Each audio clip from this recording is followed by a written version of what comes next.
participé à cette interview. Actuellement, je fais une série sur tout ce qui est résilience. Et puis ton chemin de vie a amené à ce que tu aies beaucoup de résilience. Je te propose tout simplement de commencer par te présenter. Qu'est-ce que tu fais dans la vie? Ok, bien, tout d'abord, mon nom est Marilyn Petit, je suis coach, comme toi, professionnelle.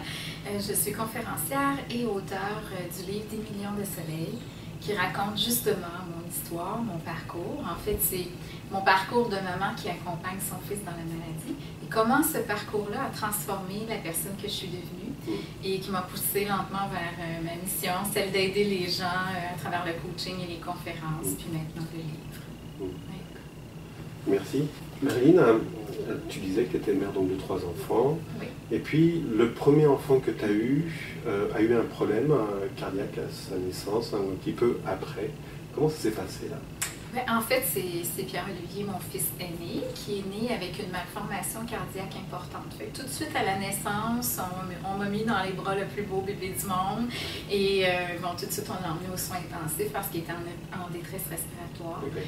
Donc, 2 jours plus tard, on a fait venir une cardiologue parce qu'on entendait un souffle au niveau cardiaque. Puis on voulait contrôler. Et puis, c'est là où on a diagnostiqué une cardiomyopathie hypertrophique. Alors, en mots simples, son cœur était trop gros, trop épais pour la grosseur de son corps. Okay. Et son cœur ne se contracte pas comme le nôtre, il est plus rigide. Donc, la circulation ne se faisait pas bien pour Pierre-Olivier. Okay. Alors, il y a eu une petite enfance difficile parce que c'est un petit bébé qui était comme... il était essoufflé, tout le temps comme s'il avait couru le marathon. Ouais. Donc, essaie de boire un biberon si tu venais de faire ton jogging. C'était très difficile de l'alimenter. Alors, Pierre-Olivier va avoir bu aux 2 heures, jour et nuit, jusqu'à l'âge de 18 mois. Okay. Et à 18 mois, sa valve mitrale a cédé. Alors, je vais toujours m'en souvenir, c'était le 18 avril. Pierre-Olivier, il m'est tombé dans les bras, il était bleu, il était inconscient. Okay. Alors, on s'est dirigé tout de suite à l'hôpital où on l'a opéré d'urgence tout de suite le lendemain matin. Quand on est arrivé, il était en piètre état. Là, on ne savait pas s'il serait en mesure de passer la nuit. Puis finalement, oui. Et finalement, il est passé au travers de sa première chirurgie de 12 heures au niveau cardiaque. Alors, ce qu'on a fait, c'est qu'on lui a installé une valve mitrale mécanique parce que la sienne avait cédé puis elle n'était pas réparable. Donc, et on a enlevé aussi un épaisseur au niveau de son muscle cardiaque, au niveau du septum, pour faciliter la circulation de son sang dans son cœur. Alors, comme c'est une valve mécanique, elle ne grandit pas avec lui. Donc, au fur et à mesure qu'il grandit, il faut aller la remplacer. Donc, Pierre-Olivier a eu une 2e chirurgie à l'âge de 4 ans et demi, puis il en a eu une autre à l'âge de 10 ans. En 2010 dernier, il avait 10 ans, puis on a hésité là, à lui faire tout de suite une greffe parce qu'on sait que dans un futur, on ne sait pas quand, mais Pierre-Olivier aura besoin d'un nouveau cœur et peut-être de nouveaux poumons. Parce qu'à la naissance, on avait diagnostiqué la malformation cardiaque, mais en fait, à l'âge de 8 ans, on a trouvé que c'était un syndrome qui était responsable de cette malformation-là, qu'on appelle le syndrome de Noonan, qui est responsable de créer une enzyme qui est responsable, elle, de régulariser toute la formation de nos organes. Puis celle-là était déficiente. Donc, ça fait en sorte que Pierre-Olivier a différentes malformations. On va parler de son cœur. On a découvert que ses poumons avaient des lymphangiectasies pulmonaires. Son sang, il y a un trouble d'agrégation plaquettaire. Son sang ne coagule pas comme le nôtre. Et il y a un déficit aussi en IgA. Donc, sa première barrière d'anticorps est plus fragile, plus faible que la nôtre. Alors, ça amène que Pierre-Olivier a régulièrement des infections au niveau respiratoire et de nombreuses hospitalisations. Comment, depuis 14 ans, c'est ça, hein? Ouais. Comment tu vis, toi, depuis 14 ans? Comment est-ce que tu rebondis d'un événement à un autre? Déjà, la première fois que tu as appris que ton fils était malade, hein, et puis que c'était quand même important, comment est-ce que toi, tu réagis? Comment est-ce que ça t'a permis de rebondir? En fait, tu sais, après 14 ans de parcours, c'est différent, on évolue là-dedans. Moi, j'ai compris, d'ailleurs, j'en parle dans mon livre, qu'on peut rayonner malgré l'épreuve. Au départ, quand on apprend le diagnostic, on est dans la partie rayonner malgré l'épreuve. Après, on avance avec, et là, on se dit, ben, elle est là, elle va rester là, la maladie, donc je fais quoi, quelle place je prends moi là-dedans? Et ça, j'appelle ça, moi, rayonner avec l'épreuve. Et maintenant, on peut dire qu'on rayonne grâce à l'épreuve parce qu'aujourd'hui, on partage notre histoire et on aide les autres à rayonner aussi. Donc, quand moi, on m'a annoncé le diagnostic de mon fils, bon, on nous disait qu'il y avait 50% de chances de survie. Ben, 50% de chances de survie, ça peut sembler peu, mais c'est suffisant pour s'y accrocher. Alors moi, c'est ce que j'ai voulu faire. Et tu sais, quand ton enfant est malade, c'est très difficile de voir souffrir son enfant. Moi, j'ai toujours dit, il me semble que ça aurait peut-être été plus facile si ça avait été moi que d'être là, impuissante à voir souffrir mon enfant. Et moi, j'ai voulu trouver des façons de l'aider. Je lui avais donné la vie avec tout mon cœur de maman, avec tous mes rêves pour lui. Puis c'est pas la vie que j'aurais voulu qu'il ait, qu'il recevait. Donc, comment je pouvais faire, moi, personnellement, pour améliorer sa vie? Je ne pouvais pas enlever la maladie, mais comment je peux faire avec ça? Alors, j'ai décidé, moi, de rayonner tellement fort que je l'entraînerais dans ma lumière et de faire de ces journées les plus belles au cas où elle serait les dernières. Parce que quand tu as la moitié ou moins de chances qu'un autre de vivre, ben, tu dois apprivoiser la mort. Elle fait partie de ton entourage, elle fait partie de ta vie, des possibilités. Et ce que j'ai compris aussi, c'est que bon, mon fils est là. Qu'est-ce s'il partait, je ne peux rien contre ça. Si la maladie décide qu'elle remporte la partie, c'est gagné pour elle, là. Alors, qu'est-ce que moi, il va me rester si mon fils meurt? C'est là où il est vivant, parce que, tu vois, j'accompagne des parents d'enfants qui apprennent que le parent apprend que son enfant a une maladie cardiaque. Il y a une petite maman dernièrement qui me demandait, Marlene, comment tu fais pour pas l'imaginer toujours mort? Et là, ça m'a ramené à justement quand j'ai décidé, moi, de faire de ces journées les plus belles, puis de créer des parcelles de bonheur. Parce que j'ai répondu à cette dame-là, ben, tu sais, si la maladie décide qu'elle emporte ton fils, quelle image veux-tu qu'il te reste? Celle d'un enfant que tu auras toujours vu mort, sans lui donner la chance d'être vivant dans le temps où il l'était? Ou tu veux rester avec des belles images de lui souriant, ou de ce que tu as pu créer avec lui, et de tous ces moments-là que tu as pu passer avec lui? Puis là, elle m'a dit, ouais, c'est vrai, ça a tout son sens, mais je réalise que c'est ce que moi j'ai fait. Je me disais, OK, je vais créer avec lui et pour lui des parcelles de bonheur. Si lui me quitte, il part avec ça, et moi, je reste avec ça. Et ça, la maladie ne pouvait pas me l'enlever. La maladie ne peut pas m'enlever tous ces moments-là, tous ces petits trésors-là que je vais accumuler à l'intérieur de moi et qui m'aident à continuer. Et pendant que je focus sur comment je fais de ces journées les plus belles, comment je peux mettre du soleil dans sa journée et dans la mienne, ben, je sors de mon rôle de victime et j'arrête de pleurer sur moi parce que j'ai un objectif, celle de trouver des soleils puis d'en faire briller. D'accord. Et ça, le fait de trouver des soleils et de les faire briller, c'est quelque chose qui te permet d'aller encore plus loin et puis de mettre en place des souvenirs futurs de moments qui sont magiques, qui sont brillants par leur intensité. C'est ça que ça donne? Oui, parce que, tu sais, on a tous une mission, hein, celle de bien vivre notre vie et de la vivre heureux. Malgré toutes les embûches qu'on peut rencontrer, tu as le pouvoir de décider comment tu veux agir face à ta difficulté, qu'elle soit petite ou grande, parce qu'on en a tous. Hein. On a tous, un jour ou l'autre, on rencontre des difficultés à différentes intensités, même quelquefois au niveau des émotions. Puis ça, moi, j'appelle ça l'échelle du pire. Moi, je peux être là parce que c'est le pire que j'ai connu, mais toi, tu peux être ici parce que, bon, tu n'as pas eu accès, tu n'as pas vécu avec une maladie ou côtoyé quelqu'un, mais ton pire, en émotion, il est souvent aussi intense que le mien. Alors, c'est réel, ça, pour chacun. Et c'est notre devoir de vivre malgré ça et de trouver comment vivre avec ça. Parce que notre épreuve, on peut lui donner toute la place. Et c'est là où moi, j'ai fait un pacte avec la maladie quand j'ai décidé, là, bon, elle est là, la maladie, elle s'en ira pas. Si elle part, c'est que mon fils sera plus là et ça, je veux pas envisager ça. Donc, comment je fais au quotidien pour vivre avec la maladie et vivre heureux malgré ça? Alors, l'épreuve, qui est pour moi, dans mon cas, la maladie, on peut lui donner toute la place et la porter en avant. Donc, on ne voit plus les possibilités, on ne voit plus rien de beau, on ne voit que l'épreuve. On peut la traîner en arrière comme un boulet et avancer en traînant notre épreuve, et ça devient lourd. Ou on peut décider, t'es là, qu'est-ce que je peux faire de toi? Qu'est-ce que je peux faire avec toi?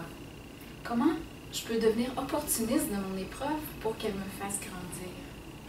C'est intéressant ce que tu dis, hein, parce que dans d'autres interviews, c'est aussi quelque chose qui ressort, c'est prendre l'opportunité qui se présente, hein, et en faire quelque chose de beau dans une adversité qui est difficile. J'appelle ça faire en sorte que ça compte. Ouais. Tu sais, quand on est victime de quelque chose qui nous arrive, comment ça devient injuste, puis on devient en colère, puis... Mais quand tu dis, OK, mais qu'est-ce que je peux faire avec ça? Qu'est-ce que j'apprends? Qu'est-ce que j'ai appris de ça? Alors, c'est moins... C'est comme si on prenait notre part de responsabilité de ce qui nous arrive, puis d'extraire tout ce qui peut nous faire grandir et être utile. Je reviens sur la petite enfance de Pierre-Olivier. La première fois qu'on t'a donné le diagnostic, tu n'étais pas prête à tout ça tu l'as acquis avec le temps, ce que je comprends.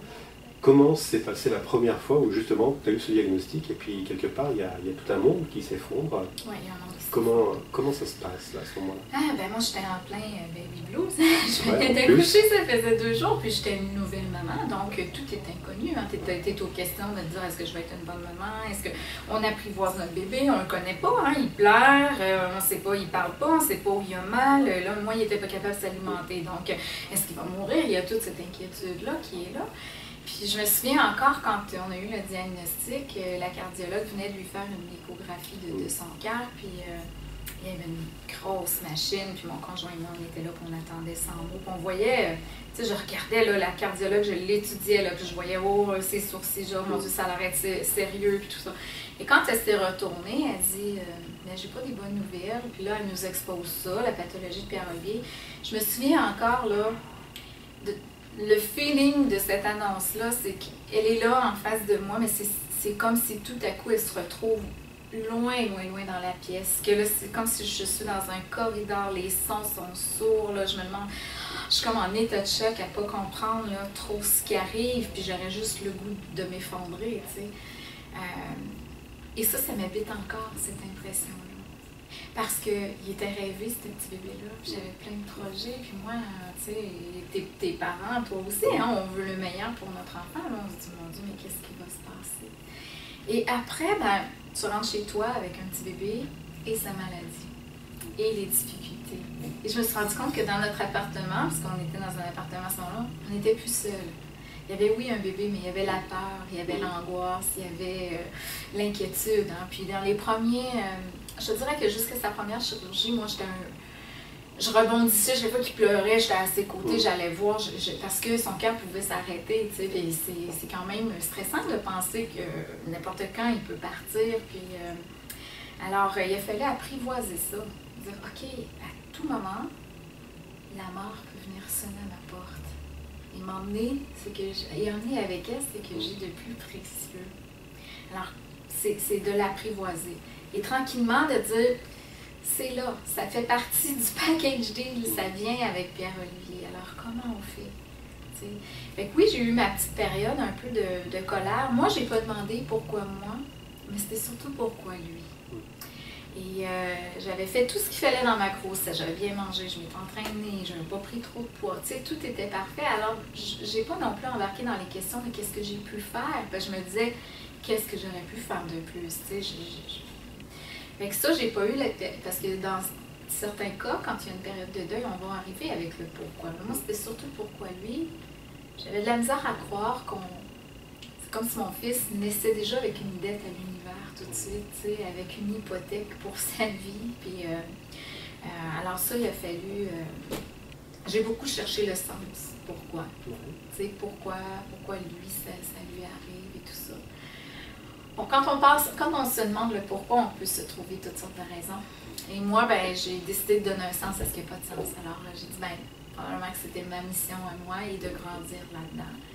Alors, lui, quand il a eu 9 ans, puis qu'il m'a demandé à son tour, pourquoi moi, maman? Pourquoi j'ai cette maladie-là? Ben, je dis, Pierre-Olivier, la réponse, on ne la connaît pas, la réponse à cette question-là. Mais si toi, tu voulais y donner un sens, qu'est-ce que tu voudrais faire avec ça? Comme si tu voulais être le héros de ton histoire. Qu'est-ce que tu ferais avec ça? Et là, lui, il a dit, ben, peut-être que c'est de montrer aux gens qu'on peut être heureux malgré la maladie. Puis je veux aider les autres enfants malades. Alors, c'est ce qu'il avait dit. Et moi, je pense que de donner un sens à ce qui n'a pas de sens, c'est répondre au pourquoi qui demeure sans réponse. Le sens que tu y donnes, c'est pas important. Il faut juste que ça fasse du sens à toi. Et de répondre au pourquoi, de donner un sens à ce qui n'a pas de sens, c'est sortir du rôle de victime pour te donner une mission, un sens. C'est devenir le héros de ton histoire. Ça, le fait de trouver un sens permet en fait de sortir de ce rôle de victime qui tourne autour de toi et aller de l'avant, c'est ça? Oui, c'est ça. De faire quelque chose avec ça. Faire que ça compte, continuer de grandir, retirer les apprentissages, voir comment je peux, dans mon identité, vivre avec ça, avec cette maladie-là, sans que ce soit, qu'elle prenne toute la place. Et ce qui est beau avec mon fils, c'est qu'il a compris rapidement que sa maladie, c'est une parcelle de sa vie, c'est pas toute sa vie. Et tu sais, Pierre-Olivier dit souvent, justement, il est en interview, puis l'animateur, il lui demande, il dit, toi, ça te fait quoi d'aller au hockey puis de voir tes frères jouer quand toi, tu peux pas jouer? Et là, il a répondu, ben, la partie de moi qui ne peut pas jouer au hockey, ils encouragent fortement à gagner. Dans le sens que quand on décortique toute notre vie, on se rend compte que c'est pas toute notre vie qui va mal à cause d'une épreuve ou d'une difficulté. Alors, c'est quelle place que tu veux laisser à ça? Comment tu peux l'utiliser pour qu'elle embellisse toutes les autres parties de ta vie? Parce que dans chaque épreuve, il y a un cadeau. Et c'est à nous, à jouer à l'espion, de découvrir c'est quoi le cadeau et en quoi ça devient un cadeau pour toi. Par rapport justement à ce cadeau-là, comment est-ce que tu fais pour aller chercher quel est ce cadeau? Parce que tu es quand même dans un moment qui est difficile à vivre, avec plein de sollicitations, avec tout ça que tu portes. Mais comment tu fais pour trouver ce cadeau? C'est une question. Quand ça va mal, qu'est-ce qui va bien pour moi? Qu'est-ce qui va bien pour moi dans tout ce qui va mal? Et c'est un peu trouver le soleil. Tu sais, mon livre, le titre, c'est Des millions de soleils. Ça vient en fait des millions de soleils parce que c'est ce que je souhaite à mon fils de trouver dans sa vie. Et c'est ce que j'aimerais que le livre fasse, faire briller des millions de soleils pour des millions de personnes. Et le soleil, trouver le soleil, c'est en 2010, lors de la 3e chirurgie cardiaque de Pierre-Olivier, il y a eu une complication qui a fait en sorte qu'il a dû faire un jeûne complet pendant 18 jours. Alors pendant 18 jours, c'était Noël, jour de l'an, Pierre-Olivier, il avait droit à une gorgée d'eau aux 4 heures seulement. Alors là, il avait faim, il était très souffrant. Puis là, il me suppliait, même, maman, trouve-moi une miette à manger, trouve-moi quelque chose. Et là, j'avais le cœur de maman à l'envers à trouver des solutions. Alors, je lui ai fait un tableau de motivation que j'ai appelé Mes pas vers la guérison. Alors, j'avais découpé des petits pieds, puis à chaque jour, on ajoutait un pied avec une photo de la maison dans le bas. On ajoutait un pied en direction de la maison. Et je lui disais, Pierre-Olivier, trouve-moi le soleil de ta journée. Mais il y a des journées, là, dans cette période-là, c'était vraiment gris. C'était vraiment difficile de trouver un soleil. Tu es alité, tu es branché partout, tu es souffrant, tu n'as pas le droit de manger, la visite est contrôlée, tu n'as pas, tu sais. Et c'est Noël, et c'est le jour de l'an. Bien, Pierre-Olivier arrivait à trouver des soleils. Et là, c'est devenu comme contagieux parce que quand un infirmier ou un médecin rentrait dans la chambre, on dit, c'est quoi tout ton soleil aujourd'hui? Quand on prend la peine d'y penser, on se dit, oh oui, c'est vrai, qu'est-ce que c'est mon soleil, moi, aujourd'hui? Alors, on s'est rendu compte qu'il n'existait pas une journée assez grise pour nous empêcher de voir un soleil. Et que les soleils, on arrivait à les trouver dans les petites choses. Les petits sourires, une petite attention, un petit regard, respirer, tout ça. Mais en fait, c'est qu'on en a des millions de ça dans une journée, de ces petits soleils-là. Alors, quand tu focuses sur ces lumières-là, ben, ça illumine ton épreuve. Ça aide à sortir de ce nuage-là. Alors, c'est de là que vient trouver le soleil. C'est finalement se demander, ben, qu'est-ce qui va bien pour moi quand ça va mal? C'est me demander, qu'est-ce qui est positif là-dedans? En quoi j'ai grandi là-dedans? Qu'est-ce que je pourrais retirer? C'est se demander carrément, c'est quoi le cadeau de mon épreuve? Et se demander, on arrive à voir, ben, l'épreuve. Tu vois, quand je regarde la maladie de mon fils, ben, le cadeau, c'est de faire en sorte qu'on est plus présent, plus conscient, qu'on sait la valeur d'une vie. Que souvent, on oublie quand on a la santé puis qu'on vit, on est insatisfait de notre vie. Mais en fait, ta vie, sans maladie, elle peut s'arrêter n'importe quand. Tu peux perdre tes enfants, ta conjointe, mais t'as fait quoi? Tu as vécu sans en prendre conscience que tu avais une vie, puis que c'était ta mission de la vivre. Et c'est souvent, quand on a une maladie ou une épreuve, c'est comme si ding, ding, ding, ding, réveille-toi, là. Tu es en train de vivre une vie. Marilyn, par rapport aux personnes qui vont regarder ces vidéos, et c'est vu à travers le monde, tu fais déjà pas mal de vidéos, qu'est-ce que tu peux leur donner en un ou deux conseils par rapport à une situation difficile qu'ils vivent présentement? Mon premier conseil, ce serait d'accepter que je trouve ça difficile. D'accepter que j'ai de la peine. Et de m'occuper justement de cette peine-là et de cette colère-là s'il y a colère. Moi, je dis tout le temps, j'ai le droit de la vivre et c'est sain de la vivre, de l'exprimer. Mais une fois qu'elle est exprimée, je la laisse s'envoler. Je ne la retiens pas à mon pied comme un boulet. Et c'est souvent ça qu'on fait. On va, oui, en parler, mais on reste dedans. On en reparle et c'est pas réglé. Alors, bon, on fait un grand nettoyage. On accepte que ce soit comme ça. Et une fois que c'est accepté, parce que tu sais, se battre contre quelque chose, ça demande beaucoup d'énergie. Alors, baissons les gants, prenons soin de l'émotion qui est là, on la laisse s'envoler, comme ça on est libre d'avancer, on n'a rien à nos pieds, on ne traîne rien. Alors ça, c'est la première chose. Et ensuite, de vraiment collectionner les petits soleils qui sont là pour nous, en se demandant qu'est-ce qui va bien pour moi. Et ça avec épreuve ou sans épreuve. Parce que vraiment, ça illumine ton quotidien, même si tu n'as pas de problème. Ça va vraiment te faire apprécier, tu deviens dans la gratitude et la gratitude apporte la joie de vivre. Alors c'est ça. Merci beaucoup Marilyn. Merci à toi. Tu vas faire bientôt des conférences, il y a 2 conférences qui arrivent. Tu vas en parler très rapidement. Oui, mais en fait, c'est plus facile peut-être d'aller sur mon site internet qui est www.marilynepetit.com, puis ils sont annoncés là. Je vais être à 2 bontés divines prochainement, mais les dates, c'est tout inscrit. Ensuite, j'invite les gens à participer à la mission des millions de soleils parce qu'avec le livre, on a un site internet qui est www.desmillionsdesoleils.com. On invite les gens, on est à l'ère des selfies, à se prendre en photo, pour un tout, pour un rien, puis on publie ça sur les réseaux sociaux. Alors nous, sur le site internet, il y a une belle mosaïque soleil. Alors on invite les gens, quand ils vivent un moment soleil, de se prendre en photo et de publier la photo sur la mosaïque. Et ensuite, ils peuvent la partager sur les réseaux sociaux.